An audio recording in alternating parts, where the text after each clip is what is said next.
나의 주 나의 하나님을 고백하는 우리 모든 성도들, 또 은혜를 사모하면서 하나님께 예배자로 나왔습니다. 오늘 또 성령의 은혜가 충만하며 말씀의 은혜가 충만하며 우리를 향하신 언약이 우리의 삶에 아름다운 결실로 응답받기를 주의 이름으로 축원합니다. 다윗의 인생은 아름다운 인생이라고 그렇게 할 수 있습니다.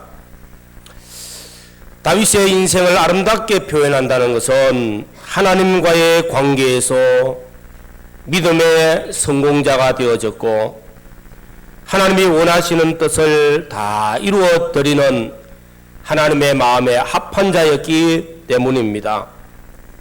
오늘 말씀은 다윗의 시이기도 하며 아름다운 인생의 고백이라 그렇게 제목을 정해봤습니다. 우리가 우리 자신을 중심으로 생각할 때에는 이 세상에서 가장 귀한 것이 바로 자신의 삶입니다. 나의 삶이 건강하면은 모든 것이 만족스럽습니다. 그러나 나의 삶이 건강하지 못하면은 모든 것이 부족함을 느끼게 됩니다. 그래서 모든 사람은 자신의 삶을 보다 더 잘 살기 위해서 노력을 하게 됩니다. 어떤 일에 대해서는 더 잘해보려고 노력합니다. 아주 좋은 모습입니다. 노력하지 않는 것보다 노력하는 것은 정말로 좋은 현상입니다. 그런데 안타까운 것은 많은 사람들이 이런 노력에도 불구하고 자신의 삶의 만족을 누리지를 못한다는 것입니다. 그러나 오늘 믿는 성도들, 하나님께서 우리의 믿음 생활하는 성도들에게 있어서는 자신의 삶을 만족하면서 걸어가는 사람들이 많이 있습니다. 믿음의 걸음을 걷습니다. 성령의 은혜 가운데 믿음 생활을 잘하는 우리 성도들의 삶 속에는 감사하며 만족을 누리며 또 하나님께 찬양하며 살게 됩니다. 그런 삶의 비결이 무엇인가? 한마디로 말하면 하나님과의 관계입니다. 하나님에 대한 올바른 관계의 지식을 가지고 있기 때문입니다. 예를 들면 내가 내 인생을 살면서 이렇게 하면은 하나님께서 기뻐하시고 하나님께서 칭찬하시고 하나님께서 복을 주실 것이다 하는 확실한 지식을 가졌으면은 그런 삶을 살게 됩니다. 반대로 내가 하나님 앞에 정말로 잘못된 삶을 살아서 징계를 받고 책망을 받게 될 것이다 하는 그 확실한 지식을 가졌으면은 그는 그 길을 걷지 않습니다. 이 지식이라는 것은 그냥 많이 안다는 지식이 아닙니다. 내 삶과 나와 하나 되는 지식이에요. 예컨대 뜨거운 불에 손을 넣으면은 뜨겁다는 거 지식만 가진 것이 아닙니다. 뜨거운 불에 손을 넣으면은 뜨거워서 손이 타고 온 몸이 고통을 당할 것이다 하는 것은 그 지식과 함께 내 경험과 함께 더 나아가서는 절대 거기에 손을 안 넣는 거예요. 그런 지식을 말하는 것입니다. 우리가 무슨 많이 안다고 그 지식이 다 나의 것은 아닙니다. 오늘 우리는 말씀을 통해서 하나님과의 관계, 하나님과의 관계의 지식들, 어떻게 하면은 하나님과의 관계를 온전히 올바르게 이루어가면서 하나님과의 관계의 지식을 잘 갖추어서 믿음의 성공자가 되어지고 우리 인생의 삶에 아름다운 삶을 열매 맺게 할 수 있을까? 아마 대체로는 몇 가지를 생각해 볼 수가 있습니다. 첫째로는 우리 인간의 마음 속에는 근본적으로 하나님께서 내재하는 심성을 주셨습니다. 하나님을 경외할 수 있는 그런 마음들, 예수를 안 믿어도 종교성이 있다는 것은 하나님을 두려워하고 하나님을 섬기려고 하는 그 내적 심성이 있다는 것입니다. 인간이 범죄했기 때문에 그것이 가리워져 있지, 인간의 마음 속에는 이런 아름다운 심성이 있어요. 하나님을 경외하고 하나님을 섬기고자 하는 마음들이 있다는 겁니다. 그 착한 심성이 우리를 하나님과의 관계를 바르게 하는 지식을 만들어냅니다. 두 번째로는 우리에게는 신구약 성경 말씀을 주셨습니다. 하나님의 감동으로 기록된 말씀을 통하여서 우리가 하나님 관계를 어떻게 바로하고 바른 걸음을 걸어갈 수 있는가 하는 그 올바른 이치, 올바른 진리를 우리에게 주셨습니다. 말씀을 배우고 말씀을 깨닫고 말씀이 자기 것이 되어지도록 노력해야 됩니다. 세 번째로는 우리의 경험을 통해서 하나님의 말씀을 하나씩 순종하면서 믿음의 증거를 체험받게 됩니다. 그래서 참된 진리를 알게 되어지고 하나님과의 관계가 온전하게 되어집니다. 오늘 우리 믿는 성도들이 하나님과의 관계에 온전함을 이루어가며 하나님과의 관계에 온전한 지식을 구비하면서 우리 인생의 삶에 하나님과의 관계가 잘 이루어져서 아름다운 인생을 살 수 있는 우리의 모습들이 되어지기를 주의 이름으로 축원합니다. 오늘 말씀을 통해서 오늘 본문 1절에 보면은 제목이 나타나고 있습니다. 이는 다윗의 마지막 말이라 하고 시작하고 있다는 것입니다. 아마 본문의 말씀을 보면은 다윗이 일생을 살고 난 후에 노년에 하나님 앞에서 자신의 마지막 말을 하나님의 감동으로 고백하고 있다는 것입니다. 우리는 이 말씀을 통해서 자신의 어떤 신앙 고백이 되어지는 말씀이에요. 또 다윗 자신의 인생의 결산이 되어지는 말씀이기도 합니다. 더 나아가서는 자신의 인생의 아름다운 삶을 살아왔던 그 모습들을 하나님 앞에 감사하면서 하나님 앞에 고백하는 시이기도 합니다. 오늘 말씀을 통해서 다윗은 자신의 삶에 하나님과의 관계를 이루어서 하나님을 드러내며 또 하나님의 진리를 드러내고 자신이 하나님 앞에 복받은 자인 것을 드러내고 있다는 것입니다. 우리는 이 다윗의 인생의 아름다운 고백, 정말로 이런 삶을 우리도 살아가야 되겠습니다. 다윗은 하나님에 대해서 고백하기를 자신의 모든 삶이 하나님께 받은 은혜라고 고백하는 것입니다. 자신의 모든 삶에 이루어진 그 모든 것들이 다 하나님께로부터 왔다는 것입니다. 하나님께로 받았다는 것입니다. 그래서 하나님의 은혜라는 것을 고백하면서 오늘 2절 말씀에 보면은 몇 가지가 나타납니다. 이새의 아들 다윗이 말하며 또 높이 세워진 자 야곱의 하나님께로부터 기름 부음 받은 자 이스라엘의 노래 잘하는 자가 말하노라. 오늘 여기에 이새의 아들 다윗이라고 말합니다. 다윗이 자신이 어떤 사람이었던가? 이새의 아들요. 베들레헴에서 이새의 아들로서 태어났을 때는 농촌에서 태어나서 목동으로 살았습니다. 8번째 아들로 태어났기에 천덕꾸리기 같이 살았습니다. 아무도 알아주지 않았어요. 아마 우리나라도 그 옛날 아들이 태어나면은 장남이기 때문에 돈을 팔고 손을 팔아서 공부를 시키지만은 막내쯤 되면은 그만 천덕꾸리가 되어버립니다. 다윗은 그렇게 자랐습니다. 사무엘 선지자가 이새의 집에 와서 이스라엘의 왕이 될 자를 택하기 위해서 기름 부으려고 하는데 첫째, 둘째, 셋째 이래 보면서 훌륭한 아들들이요, 정말로 하나님이 택한 그런 훌륭한 사람이 여기 있구나 했는데 하나님은 다 거절했어요. 그리고 7을 다 봤는데도 사람이 없어.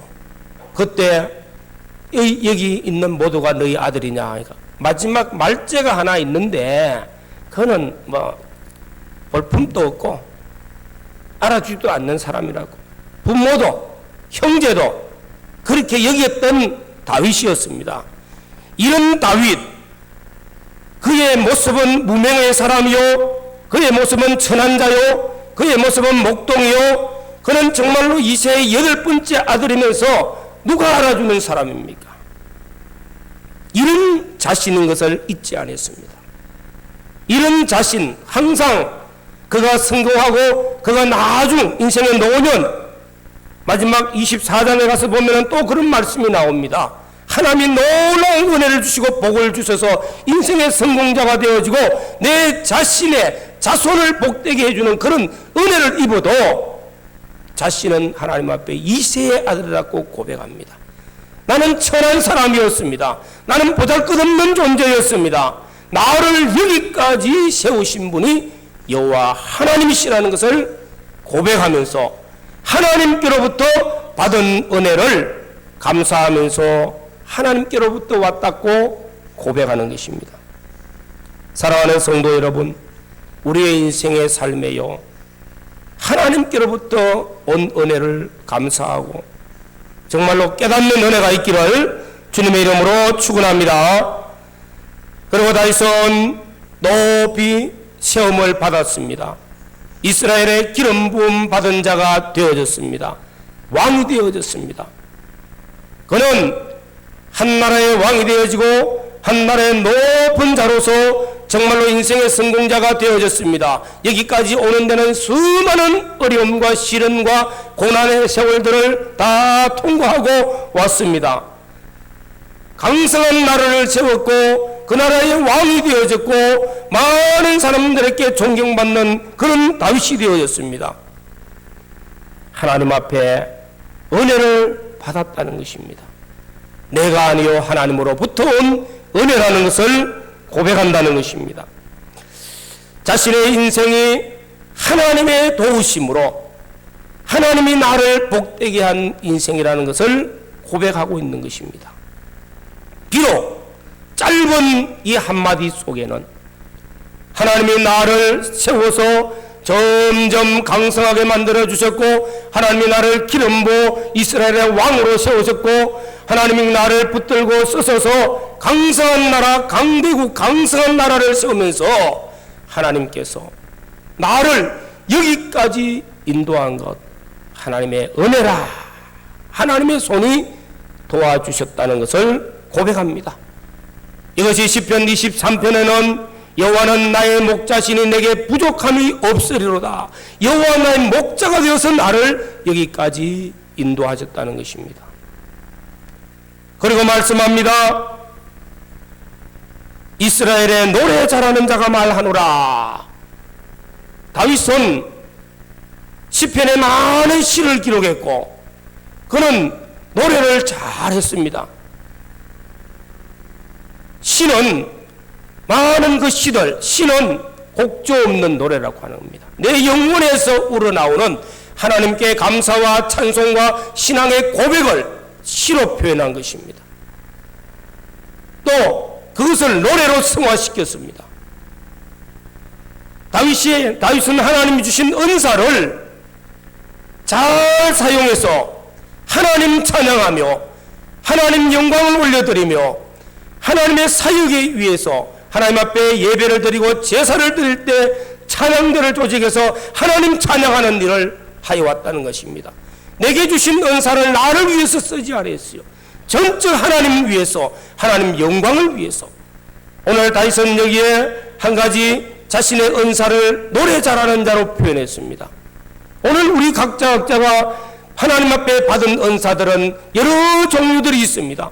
이런 은사들이 나를 위한 것이 아니로 하나님을 위해서, 하나님의 백성들을 위해서, 하나님의 구원 역사를 위해서 쓰임받는 것이 얼마나 복이 있습니까? 그래서 하나님께서 다윗을 보고 내 마음에 합한 자라, 나의 뜻을 다 이루는 사람이라고 말하는 것입니다. 또 나아서 다윗은 많은 전쟁을 치렀던 사람입니다. 한 나라를 견고하게 세우고 강성한 나라를 만드는 데 이르기까지에는 수많은 전쟁터를 누볐습니다. 쉽게 말하면 죽을 고비를 수없이 넘겼다는 것입니다. 전쟁은 위험이 늘 도사리고 있지 않습니까? 그런 위험한 과정들, 이런 과정들을 겪어오면서 고백하는 말씀이 3절에 이스라엘의 하나님이 말씀하시며 이스라엘의 반석이 내게 이르시기를 하고 말씀합니다. 반석이라 했어요. 이스라엘의 반석이. 여호와 하나님은 다윗에게 있어서 반석과 같이 든든한 분이었습니다. 여호와께서 나의 방패가 되어주시고 여호와 나의 힘이 되어주시고 여호와 나의 피난처 되어주시고 여호와 나의 반석이 되어주셨다는 것입니다. 든든하게 그 여호와를 의뢰하며 의지하면서 일생을 걸어왔기 때문에 다윗은 고백합니다. 여호와 하나님이 나를 은혜로 여기까지 세워주셨다는 것입니다.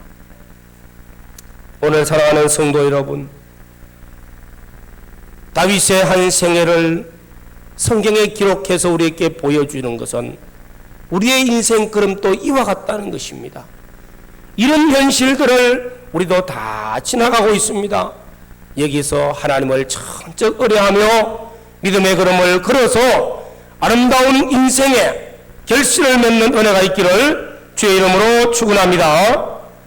사도 바울도 고백합니다. 나의 나된 것은 하나님의 은혜라.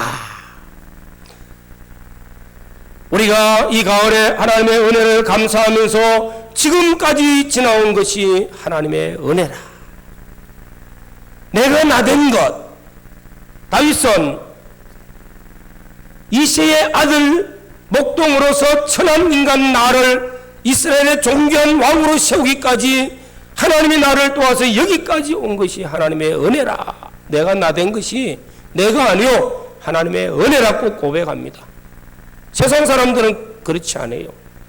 내가 노력했기 때문에, 내가 지식이 있기 때문에, 내가 수많은 경험이 있기 때문에, 내가 어떻게 했기 때문에, 내가 했기 때문에 내가 여기에 성공했다고 자기를 드러내지만은 우리 그리스도인들의 신앙생활에는 나의 나된 것이 내가 아니요 하나님의 은혜라고 고백합니다. 사도 바울은 복음을 위해서 헌신과 충성을 아끼지 않았습니다. 그리스도의 몸된 교회를 세우기 위해서 온갖 희생과 수고를 다 겪어왔지만서도 그까지도 내가 아니요 나와 함께 하신 우리 주님의 은혜라고 고백하는 것입니다. 사도 바울은 자신을 너무나 잘 압니다. 자신이 예수 믿어서 구원받은 것도 하나님의 은혜지만은 자신은 살인자요 폭행자요 핍박자라. 자신을 돌아보니까 정말로 나는 죄인이었어요. 정말로 나는 괴수죄인이었어요. 만삭되지 못한 자와 같은 그런 자였어요. 다른 사람을 핍박도 하고 예수 믿는 사람들을 얼마나 예를 먹이는 사람인데, 이런 내가 구원을 받고 또한 하나님 앞에 쓰임받아서 하나님의 교회를 세우는 역사, 복음을 전파하는 일에 여기까지 쓰임받은 것들이 내가 아니고 하나님의 은혜라. 우리 주님께서 나를 붙들고 써주신 하나님의 은혜라는 것을 고백합니다. 오늘 사랑하는 성도 여러분, 우리 인생의 모든 삶, 아마 여기까지, 내 인생에 여기까지 지나온 것이 하나님의 은혜요, 하나님의 손이 나를 붙드시고 귀하게 쓰셔서 여기까지 오게 되었다는 것을 고백하면서 감사하는 우리 모든 성도들이 되시기를 주님의 이름으로 축원합니다. 오늘 사랑하는 성도 여러분, 다윗의 아름다운 인생의 고백과 같이 우리도 이런 고백을 하고 있습니까?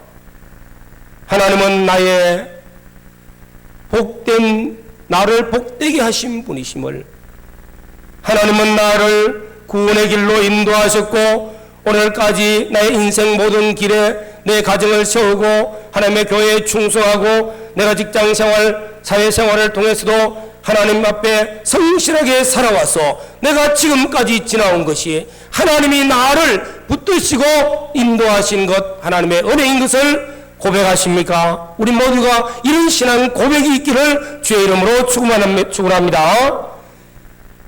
이것이 아름다운 인생의 고백이에요. 이 가을에, 올 한 해를 지나가면서 이 가을에도 코로나19의 어려움이 정말로 대구에는 엄청나게 큰 바람을 불었고요. 환란의 바람을 불었고 지금 또 그 여파는 계속되어지고 있는 이런 때에 하나님이 지키시고 하나님 나의 삶을, 하나님 나의 가정을, 하나님 나의 교회를, 하나님 내가 주어진 사명과 내게 주어진 모든 일터에서 성실하게 하루하루를 지나면서 이 가을까지 왔습니다. 하나님의 손이 도우시고 내 인생의 아름다운 모습을 고백할 수 있는 은혜가 있기를 주님의 이름으로 축원합니다. 오늘 사랑하는 성도 여러분, 이 말씀을 기억하면서 이제 두 번째로 다윗의 아름다운 고백, 아름다운 소망은 다음 세대를 향한 비전이요 소망이었습니다. 다시 말하면 축복의 통로라는 것입니다. 다윗의 마음속에는 더욱 선하고 어려운 왕을 고대하였습니다. 다시 말하면 다음 세대에 일어날 그 훌륭한 다음 세대, 짧게는 아들 솔로몬을 기대하였죠. 오늘 본문 말씀 4절 5절에 보면은 4절에 그는 돋는 해의 아침 같고 아침빛 같고 구름 없는 아침 같고 비 내린 후에 광선으로 땅에서 우미 돋는 새풀 같으니라 하시도다. 이 말씀은 희망입니다. 소망입니다. 비전이라는 거요. 내 다음 세대에 정말로 이런 모습, 아침에 돋는 해같이, 아침빛같이, 비가 온 후에 광선이 비치면서 돋아나는 새 운같이, 다시 말하면 이런 희망이요 소망이요 큰 비전이라는 것입니다. 짧게는 그의 아들 솔로몬이 이 나라를 견고하게 세워서 영광스럽고 부강하고 번영하는 그런 나라가 세워지기를 원하는 소망이었습니다. 그래서 다윗이 마지막에 임종을 할 때 솔로몬을 불러놓고 모든 사람이 가는 길로 가거니와 하고 하신 말씀, 유언이죠. 그리고 솔로몬에게 말씀합니다. 여호와를 경외하고 여호와의 말씀을 준행하라. 율법을 지켜 행하랴. 그리하면은 이 나라도 내 인생도 견고하고 번성하여질 것을 말씀하는 겁니다. 이것이 다윗의 마음속에 간절한 소망이었습니다. 다윗의 마음속에 인생의 노년에 나는 이제 모든 사람이 가는 길로 가지만은 내 다음 세대에 이런 모습으로 이런 번영하는 그런 나라가 세워지기를 원했습니다. 오늘 사랑하는 성도 여러분, 하루하루가 지나가고 한 해 한 해가 지나가면 우리는 점점 나이가 들어갑니다. 우리의 자녀들, 우리 다음 세대들을 위해서 소망을 가지고 비전을 가지고 기도하지 않습니까? 번영하는 아름다운 그런 다음 세대가 되기를 소망합니다. 다윗은 확신하였습니다. 짧게는 내 아들 때에 이루어지기를 원했지만은 길게는 다윗의 후손 중에 어려운 왕이 나고 평강의 왕이 날 것을, 하나님이 약속하신 약속이 이루어질 것을 기대하면서 고대하면서 소망하면서 그 비전을 가지고 하나님 앞에 고백하는 시입니다. 누구예요? 아브라함과 다윗의 자손 예수 그리스도의 계보라 하면서 메시아가 났을 것, 이것은 다윗의 언약이라고 말씀하고 있습니다. 하나님이 다윗을 통해서 약속하시기를 내 자손에 아브라함과 이삭과 야곱을 통해서 약속하신 그 약속 한시 메시아가 오실 것, 다윗을 통해서 그 가문에서 나게 되어진다는 것, 소망했죠. 다윗은 이런 놀라운 비전을 가지고 자신이 그런 위대한 사역의 축복의 통로가 되기를 기도하는 것입니다. 오늘 사랑하는 성도 여러분, 우리의 인생의 삶이 내 자신의 아름다운 인생의 열매로만 끝나지 아니하고 내 다음 세대에 아름다운 결실이 맺어지는 그런 역사가 있기를 주의 이름으로 축원합니다. 이를 위해서 놀라운 비전, 그의 마음속에는 이런 소망을, 이런 꿈을 가졌다는 것, 그걸 그 약속의 말씀, 하나님의 말씀을 붙들고 이루어가는 겁니다. 축복의 통로가 되기 위해서. 그래서 하고자 하는 일은 무엇입니까? 여호와를 경외하며 하나님의 말씀을 준행하는 자가 되어지면은 나도 하나님 앞에 열매를 맺지만서도 아름다운 인생의 결실을 맺지만서도 내 자손에게도 이런 축복의 통로가 된다는 것을 확실히 믿었습니다. 그는 확신했습니다. 그리고 그는 자신의 인생의 삶을 고백할 때 숱한 어려움이 있었지만은 한마디로 아름다운 인생의 삶을 살았다고 고백하는 것입니다. 하나님과의 관계를요, 하나님을 경외하는 신앙으로 하나님의 말씀 하나하나 붙들고 순종하면서 걸어왔기 때문에 자신의 인생의 삶의 고백이 되어지고 나아가서는 자신의 자손에게도 이런 축복이 나보다 더 나은 영광이 임하기를 소망하였던 것입니다. 사랑하는 성도 여러분, 이새의 아들 다윗은요, 비천한 자요 목동이었던 그의 인생, 참으로 아름답고 가치 있는 생을 살았고 아름다운 인생의 모습을 나타내고 있습니다. 고백하고 있습니다. 그의 마지막 고백이 감사와 찬송의 고백 같으면은 다음 세대, 내 다음 세대에도 이런 아름다운 인생의 고백이 될 수 있도록 축복의 통로가 되기를 소원하였습니다. 하나님과의 관계를 잘 이루어가는 복된 성도들 됩시다.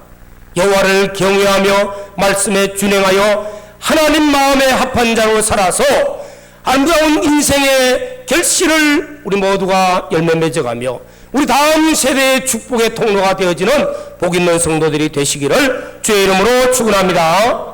다 같이 통성으로 기도드리겠습니다. 이 시간에 첫째로는 우리 인생의 삶, 지금까지 지나온 것이 하나님의 은혜인 것을 고백하고 감사하면서 남은 때에 잘 살아서 하나님과의 관계를 잘 이루어서 하나님 앞에 아름다운 인생의 결실을 맺어가게 해달라고 기도하시고 그 다음 세대의 축복의 통로가 되기를 기도하시기를 바랍니다.